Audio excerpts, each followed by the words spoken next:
place. Let me ask my question a different way, because Okay. I think you're describing the presence of two signatures on a check.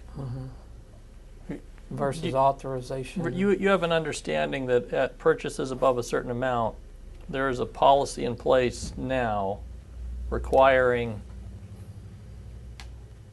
two board members to authorize issuance of the check before it can even be written. Do you understand that that policy exists? I think it exists now. I do not know that for certain, though. Do you recall being in board meetings where that policy was discussed? No. Were you present at a board meeting at around the end of 2009 or early 2010, during which Mr. Burns indicated that he wanted to raise that approval limit because it was taking too much of his time to review and approve the issuance of checks? No. At a board of trustee meeting? Yes. No. And you don't recall ever hearing that? No. And if former trustee Fred Hirschbach recalls that, do you have any reason to believe that he's incorrect? Maybe confused.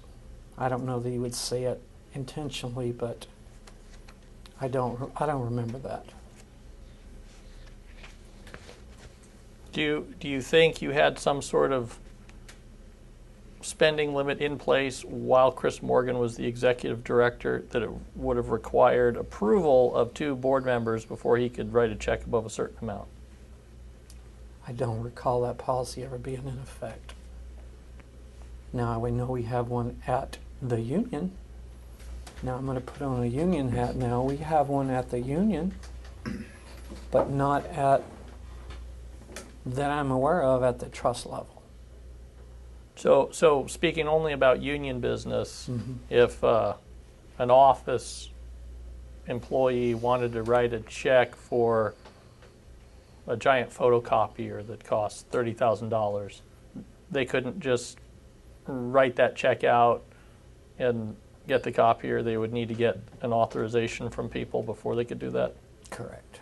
Do you know what the limit is above which they have to get an approval at the union? I think it's 10 grand.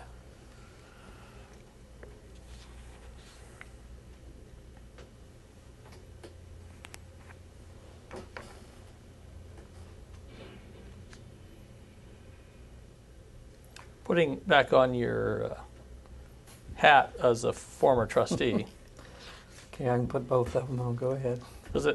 does it seem to you like that type of policy where there's a approval required before large checks can be written would be an important tool to protect a trust fund against the misuse of its assets? Yes, it seems like it would be a good thing to have in place.